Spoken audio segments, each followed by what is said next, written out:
I am the tofu golem. Please enjoy the video. You begin by grabbing a cold, clean glass because temperature and cleanliness shape flavor. Once done, rinse briefly with cold water to preserve carbonation, pour at a 45 degrees angle to reduce agitation, and then straighten to create a 1 to 2 centimeter head. This head traps aroma compounds, so you smell hops and malt first. Make sure to pour slowly near the end to control foam. These first actions unlock aroma and mouthfeel, so you taste the beer as the brewer intended.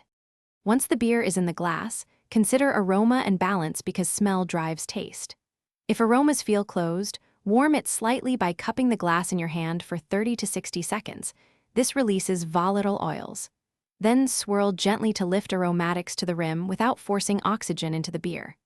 Pair with contrasting bites, salty nuts or a slice of citrus, because they highlight hop bitterness or malt sweetness. Make sure to taste between sips, so you track how temperature and pairings shift flavor. You finish by tuning the final sip so the last impression is balanced. If you want more hop bite, chill the beer slightly. For malt complexity, let it warm a bit. If the beer seems flat, pour from a moderate height into a clean glass to revive carbonation.